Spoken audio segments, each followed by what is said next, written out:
사건과 일화를 따라 걷는 세상만사 산책 출발하겠습니다. 이번 편에서는 한때 부정적인 평가를 받았음에도 불구하고 아직까지도 세계인으로부터 가장 사랑받고 있는 맥도날드 햄버거와 이를 창업한 맥도날드 형제에 얽힌 이야기를 돌아보고자 합니다. 끝까지 시청하시면 수긍하시겠지만 이 영상은 맥도날드 햄버거를 광고하기 위한 것이 아니며 세계적인 프랜차이즈 브랜드로서 영향력을 지속하고 있는 맥도날드를 통해서 미국에서 시작된 프랜차이즈 사업의 일면을 살펴보고자 하는 것입니다. 아울러 기계적인 타성에 젖어 식당을 운영하지 않고 새로운 방식을 창안하고 발전시키려는 미국인들의 프론티어적 기업가 정신을 두 형제의 성공 스토리를 빌려 되새기기 위한 것이기도 합니다. 오늘날의 맥도날드 햄버거는 전 세계를 대상으로 한 프랜차이즈 패스트푸드 업종 중에서 매장 수와 매출 규모가 가장 크다는 평가를 받고 있으며 매출의 지속적인 증대와 브랜드 인지도 그리고 이에 따른 글로벌 영향력 측면에서 타의 추종을 불허하고 있다는 평가를 받고 있습니다. 그런 햄버거의 유래에 대해서는 다양한 설이 있지요. 하지만 가장 보편적으로 인정되는 설은 독일의 함부르크시에서 비롯되었다는 설입니다.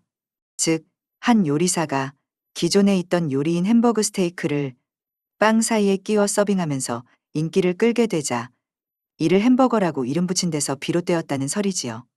그리고 언제부터인지는 모르지만 이렇게 만들어진 햄버거가 대중화되어 지금은 전 세계의 거의 모든 나라에서 즐겨 먹는 패스트푸드가 된 것입니다. 그리고 햄버거를 세계인의 패스트푸드로 만든 공로는 오늘날 햄버거의 대명사가 되어버린 맥도날드 햄버거와 맥도날드 햄버거의 대표 메뉴인 빅맥에게 돌려야 할 것입니다. 맥도날드 햄버거는 의외로 그 역사가 길어 1940년에 창업되었다고 합니다. 맥도날드 햄버거를 창업한 리차드와 모리스 형제는 뉴햄프셔주 맨체스터에서 어릴 때 이민 온 아일랜드계 이민자의 아들로 태어났습니다. 두 형제는 30대 시절인 1940년 캘리포니아주 샌버나디노에서 조그마한 햄버거 식당을 운영하기 시작했습니다. 그러다가 이후 패스트푸드의 표준이 된 신속 서비스 시스템을 창안하게 됩니다. 이 시스템은 9개로 줄인 메뉴에 중점을 두고 식재료 구입 및 가공에서부터 조리 및 포장에 이르기까지 모든 과정을 매뉴얼화해서 일관성 있게 표준화시킨 것이었습니다. 물론 어느 정도 시간이 지난 다음의 이야기였지만 조리사나 종업원이 바뀌더라도 이 매뉴얼만 교육받으면 즉시 조리와 서비스가 가능했으며 덕분에 프랜차이즈 매장 창업 과정도 간단했던 것입니다. 아무튼 최초의 주력 메뉴는 15센트짜리 햄버거였는데 이후 치즈버거, 소프트드링크, 밀크, 커피, 포테토칩, 파이 조각이 추가되었지요. 맛이 항상 균일하고 오래 기다리지 않고도 싼 값으로 맛있는 햄버거를 먹을 수 있었으니 모든 연령과 여러 계층의 손님들로부터 인기가 아주 좋았다고 합니다. 장사가 잘 되었기 때문에 나이가 50살이 되기 전에 $100만 벌자고 한 형제들의 꿈이 거의 이루어질 정도였지요. 이렇게 첫 매장에서 성공을 거둔 맥도날드 형제는 1953년 스탠드형 햄버거 식당 형태였던 비즈니스를 프랜차이즈 회사로 바꾸고 동료인 닐 폭스에게 운영을 맡겼습니다. 회사는 총 매출의 1.9%를 수익으로 가져갔는데 그 가운데 0.5%는 형제들의 몫이었다고 합니다. 닐 폭스는 첫 매장을 애리조나주 피닉스에 열고 눈에 쉽게 띄도록 황금색 로고를 붙였는데 이 로고는 1961년 현재의 로고로 변경되기 전까지 사용되었으며 그 밖에 매장 인테리어 및 주방 배치와 함께 후속 개점된 프랜차이즈 매장의 표본이 되었습니다. 1955년에 비즈니스맨인 레이 크록이 프랜차이즈 에이전트로 합류했는데 이 사람은 맥도날드의 프랜차이즈 사업화와 세계화에 큰 기여를 한 사람으로서 어떻게 보면 그가 맥도날드 형제와 함께 오늘날의 맥도날드 창업자라고 해도 과언이 아닐 것입니다.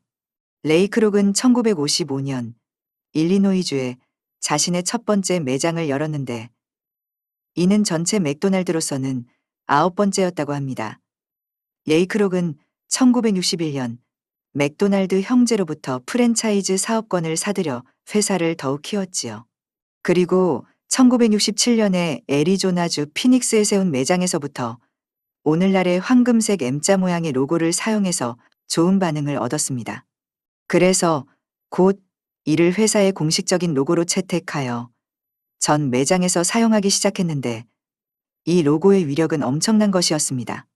예를 들어 장거리 여행자들이 운전 중에 배가 고파도 이 황금색 로고를 보면 힘이 나고 안심했다는 말이 있을 정도였지요. 레이 크록은 1967년부터 1973년까지 맥도날드사의 대표이사를 지냈으며 1974년부터 그가 죽은 1984년까지는 메이저리그 샌디에고 파드레스를 소유하였습니다. 한편 1968년에는 오늘날의 맥도날드를 이룩하는데 크게 기여한 빅맥이 출시되었습니다. 다른 햄버거의 패티가 하나였던 반면에 두 개의 패티와 특별한 소스를 첨가한 빅맥은 이때부터 맥도날드의 상징이 되었지요. 프랜차이즈 매장을 운영하던 짐 딕슨이라는 사람이 회사에 제안한 것이었는데 그는 규정에 따라 아무런 보상을 받지 못했으나 이의를 제기하지 않았다고 합니다.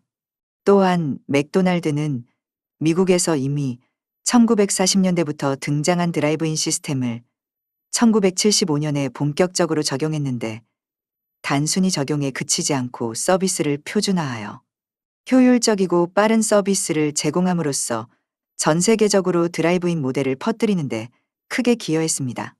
한편 1984년 11월 30일 맥도날드의 창업자이자 첫 매장의 첫 번째 조리사였던 리차드 맥도날드는 50억 개째 햄버거를 서빙하는 기념식을 뉴욕의 그랜드 하이아트 호텔에서 개최하였지요.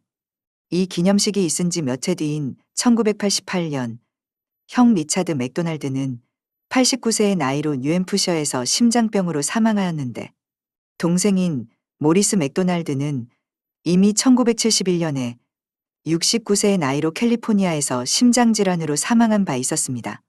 지금은 많이 개선되었다고는 하지만 한때 맥도날드 햄버거는 불량식품의 대명사이자 건강에 해로운 식품으로서 미국인들의 비만과 심장병의 주범이라고 비난을 받았는데 두 창업자 형제도 심장병으로 죽었으니 맥도날드 회사로서는 할 말이 없어진 셈입니다.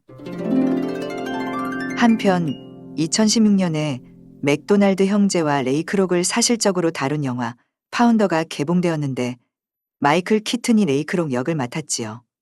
또한 피닉스의 첫 번째 프랜차이즈 매장은 지금은 맥도날드 박물관이 되어 관람객을 맞이하고 있습니다. 2018년 프랜차이즈 전세계 사업본부가 일리노이주 오크브룩에서 리버노스 지역으로 옮겨져 맥도날드의 글로벌 운영과 프랜차이즈 관리 업무를 총괄하고 있습니다.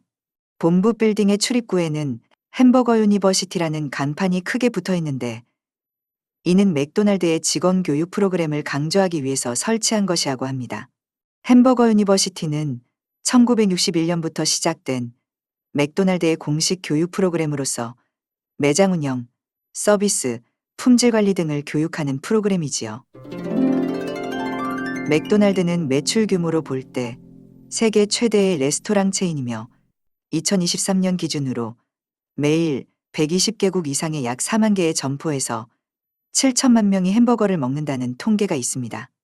맥도날드는 햄버거, 치즈버거, 프렌치 프라이로 유명하지만 아침 메뉴, 소프트드링크, 밀크쉐이크, 닭고기 메뉴, 랩, 디저트 등도 잘 팔린다고 합니다. 그리고 고객의 변화하는 입맛, 메뉴의 비건강성에 대한 반발에 대응해서 샐러드, 생선, 스무디, 과일 등을 메뉴에 포함시켰지요. 2023년에 발표된 두 보고서에 따르면 맥도날드는 전 세계에서 약 20만 명을 직접 고용하고 있으며 프랜차이즈를 포함하면 미국 내에서 약 200만 명이 맥도날드 관련 업무에 종사하고 있다고 합니다. 이는 230만 명의 종업원을 거느린 유통업체인인 월마트 다음으로 많은 규모이기도 하지요. 한편 맥도날드사의 수입은 임대료, 로열티, 프랜차이즈 업체의 수수료 및 직영점의 수입 등에서 나온다고 합니다. 이런 맥도날드는 2023년 기준으로 세계 7위의 브랜드 가치를 가지고 있다고 평가되고 있습니다. 이 기회에 미국에서 시작된 대표적인 햄버거 프랜차이즈 몇 개를 소개할까 합니다. 먼저 1954년에 설립된 버거킹은 맥도날드와 함께 세계적으로 가장 잘 알려진 체인이지요. 와퍼라는 대표 메뉴를 가지고 있습니다.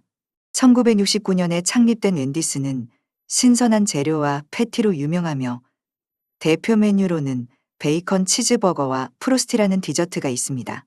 1948년 설립된 인앤아웃 버거는 미국의 서부 지역에만 매장이 있으며 서부 지역에서 가장 인기 있는 체인으로서 신선한 재료와 간단한 메뉴로 유명하지요. 신선도와 맛을 유지하기 위해 해외는 물론 서부 일부 지역 외에는 출점을 엄격히 제한하고 있는 것으로 알려져 있습니다. 다만 국제적으로 상표권을 유지하고 브랜드 인지도를 높이기 위해 우리나라와 동남아 등 여러 나라에서 1년에 하루 팝업 스토어를 운영하고 있는 것은 잘 알려진 사실입니다. 1986년에 시작된 화이브가이즈는 신선한 재료와 다양한 토핑 옵션으로 맞춤형 햄버거를 제공하고 있습니다. 프라이드 포테이토와 땅콩 무료 제공으로도 유명하지요. 우리나라에서도 최근 매장을 오픈하였습니다. 한편 쉑쉑은 2004년 뉴욕에서 시작된 고급 햄버거 체인으로 질 좋은 재료와 고급스러운 매장 분위기로 인기를 끌고 있지요. 쉑버거와 밀크쉐이크가 대표 메뉴입니다. 그리고 1950년에 설립된 와더버거는 주로 텍사스를 중심으로 한 남부 지역에서 인기 있는 체인으로 대형 햄버거와 다양한 맞춤형 옵션이 특징입니다. 지금까지 간단히 살펴본 이들 프랜차이즈들은 각기 다른 특성과 메뉴로 다양한 고객층을 확보하고 있습니다. 그래서 햄버거 애호가라면 한국에 진출해 있는 여러 프랜차이즈 매장 중에서 좋아하는 곳을 골라 자신이 좋아하는 맛과 메뉴를 즐길 수 있을 것입니다. 물론 맛이 있다고 너무 많이, 너무 자주 먹어서는 안 되겠지만 말입니다. 이상으로 맥도날드 형제와 햄버거에 얽힌 이야기를 따라 입맛을 다시면서 걸어보았습니다. 감사합니다.